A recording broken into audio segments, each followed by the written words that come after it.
de Jacó. 12 12 tribos, tribos né? de Israel. 12 é o símbolo do povo de Deus. Ah, Só que eles tinham uma coisa que nós não temos. Eles multiplicavam o número quando queriam dar um sentido especial para ele. Um superlativo. Por exemplo, falando em português, se eu quero falar que o cara é nota 10, eu falo assim, Vilela, pode chamar que esse cara aí é 10 vezes 1000. tá. Quer dizer que aquele ele é legal. Quantas vezes devo perdoar? 7 Pronto, vezes. 7 vezes. Quer dizer, de maneira perfeita. Não te digo perfeita, mas de maneira perfeita. Jesus falou perfeitíssimo. 70 vezes 7. Então aqui 12 é um múltiplo. 24 é um múltiplo de 12. 12 vezes 2. Alguns pensam que esses anciãos não eram anjos porque eles estão com coroa. Em nenhum momento da Bíblia, anjos ostentam coroa. Quem ostenta coroa, a promessa da coroa no Apocalipse é para os filhos de Deus. Lembra que conserva o que você tem para que ninguém roube a sua coroa? Então a coroa no Apocalipse nunca é dada a anjos, em nenhum canto da Bíblia. A coroa é dada por aqueles que vão reinar e governar com Cristo, seres humanos que forem salvos. Entendi. Então ali está falando de representantes do povo de Deus que já estariam no céu agora, ali em torno do trono. E quem seriam esses? Quando a gente vai para o Evangelho de Mateus, quando fala da morte de Jesus, tem uma passagem aqui muito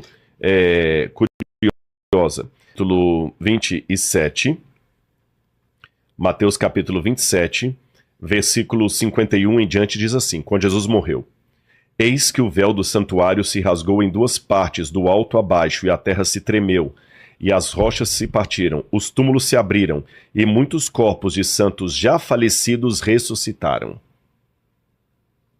E Paulo, quando fala dos salvos, fala dos que vão ser salvos pela ressurreição, dos que vão estar vivos na volta de Jesus, e ele menciona uma terceira classe, que ele chama as primícias.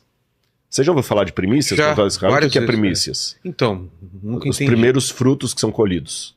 É a parte melhor. Melhor, exatamente. Primeiro você colhe os primeiros frutos, o que você tinha, que mostrou também lá no museu atrás, do azeite, Exato, né? Pronto, você deu um excelente exemplo. Que primeiro vinha um azeite melhor, que era o de maior qualidade. Que a gente chama de extra virgem. Isso, e depois vem vê os outros. Então as primícias, você espremia, dava o melhor. Aí espremia do que sobrou, dava o segundo. E espremia, ia dando... Entendi. Vamos pensar assim, até numa questão orçamentária em casa. Tá. Se você, quando chega assim, tem isso aqui, quanto você vai pagar, você prioriza. O primeiro dinheiro que você parar é isso aqui, ó. Vamos supor que, Deus que defenda, você está com um parente muito querido no hospital. Plano de saúde. Olha, não primeira pode... coisa é o plano de saúde. Se for para atrasar alguma coisa, eu atraso a água, mas isso aqui o plano de saúde eu não vou brincar. Então, na Bíblia, os primícias é para Deus. Por isso que a primeira colheita se mandava para o templo. Entendi. Então, simbolicamente, é como se Cristo, ao ir ao céu, levasse com ele já as primícias dos salvos. Senhor, aqui estão com alguns. E eles se assentam ali. É o que representam esses 24. Exatamente. 12 vezes 12. 12 vezes 12. Então nós temos ali. Por que colocou desse jeito?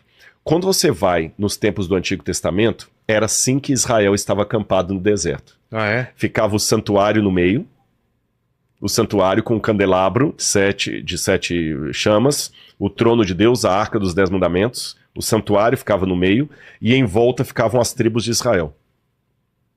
E aqui a gente tem justamente isso. Você tem Deus no centro, como se fosse o santuário, e em volta os 24 anciãos representando as tribos de Israel, ou seja, Deus no meio do seu povo. Entendi. De maneira histórica, de maneira profética.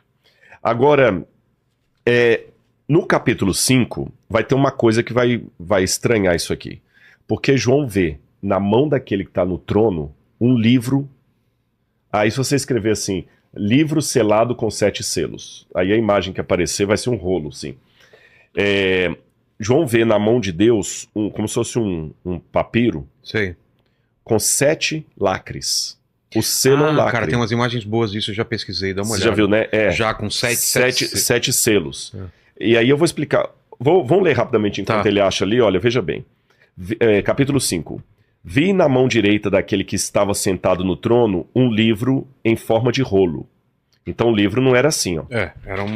Era um pergaminho mesmo, né? Como se fosse enrolado, né? Fechado. Fechado, em forma de rolo. Ele estava enrolado. Eu ia pegar um papel desse mesmo aqui, ó. Exatamente, rolado assim, olha. E ele fechado com 7 lacres aqui. Vi também um anjo forte que proclamavam com grande voz: quem é digno de quebrar os selos e abrir o livro? Ora, nem no céu, nem sobre a terra, nem debaixo da terra, ninguém podia olhar para o livro, abrir o livro, nem mesmo olhar para ele. E eu chorava muito, aí olha. E eu chorava muito, porque ninguém foi achado digno de abrir o livro, nem mesmo de olhar para ele. Então um dos anciãos me disse: não chore, porque o leão da tribo de Judá, a raiz de Davi, venceu para quebrar os selos e abrir o livro. O que significa isso? Eu já vi várias interpretações, que esse aqui é o livro do juízo final, que esse é o livro do destino da humanidade. Eu encontrei uma explicação mais simples. Vou dar a explicação que, a mim, particularmente, eu acho que é a que mais casa com isso aqui. Eu sempre estou colocando, se eu vou dar a minha interpretação, porque eu não quero ser arrogante aqui. Claro, claro. Acho que estou deixando bem claro para a galera de casa que é o outro... Rodrigo Silva dando a interpretação dele. Pode ser outro que discorde, desde que discorde com educação e classe e elegância. Claro. Olha bem, na arqueologia, os livros, os documentos no passado, eles eram guardados em cartório hoje. Tá certo? Eles guardavam em cartório. Então eles, por exemplo, eles pegavam certidão de casamento, certidão de nascimento, que havia também, algumas coisas, faziam um rolo, como você fez ali, e lacravam. Tá certo? Cartas, quando eram enviadas, também eram lacradas assim. Eu escrevi uma carta, me dá esse papelzinho, por favor. Escrevi uma carta aqui pro Vilela, né? A gente vê em filme, né? Prezado, Vilela, agora eu quero que... Colocava um pouco de cera e colocava um anel, um anel, um tipo de um... um sinete, né? É um sinete mesmo, um selo mesmo. Ó, eu quero ter certeza que é o Vilela que vai abrir isso e não ninguém. Aí aqui nessa parte... Mais, aqui assim, pegou? Aí chega aqui, eu também tenho uma aberturazinha aqui, ó. Aí. Nesse ponto aqui, eu pegava, colocava um pouquinho de argila, que cola, e vinha com um anel, pá, e selava aqui. Quando o Vilela recebia a minha carta, o Vilela sabia que a carta chegou intacta. Ninguém abriu. Exatamente. Aí o Vilela fala: a carta é pra mim. Aí o Vilela quebra o lacre, abre a carta e lê o que eu escrevi. Tudo bem até aí? Game of Thrones, você vê muito isso. Game of Thrones. Só que havia uma coisa. Não que Game of Thrones seja uma representação da Bíblia, mas só para dar um exemplo, né? Não, mas tem coisas, né? Gestos. Agora, só que tem uma coisa. Tinha um tipo de documento que tinham 7 selos. Porque normalmente os documentos tinham 1 a 3 selos. Ah, é? Nunca mais do que isso. Mas tinha um documento específico que tinha 7 selos. Qual era? Herança. Ah, não sabia. Inclusive, nós temos achados arqueológicos da região de Samaria, se eu não me engano, Elefantina também, documentos judaicos até de 400 a.C., papiros, e alguns estão muito bem preservados, que o documento já está todo assim, bem preservado para 2.400 anos, craquelado, mas você vê os 7 a marca selos. Dos selos. Então, quando tinha 7 selos, era porque era referente à herança. Herança. Então. Em Roma também havia isso. Quando uma herança ia ser dada, eles traziam o tabelião, tabelião. E o tabelião vinha com 7 testemunhas. E cada uma selava o documento para dizer assim: olha, essa herança realmente pertence ao Vilela e mais ninguém. Tá bom? 7 selos. Então, se João viu na mão de Deus um livro com 7 selos, pelos critérios da época, ele entendeu que estava na mão de Deus uma herança. Exato. Uma herança.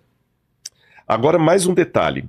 Por que o livro era escrito por dentro e por fora? Eu vou ler de novo essa passagem aqui, olha. A Bíblia diz assim, e para mim mais uma evidência que era uma herança. Por dentro e por fora, se era um rolo, você via o texto era frente e verso, é isso? Boa pergunta.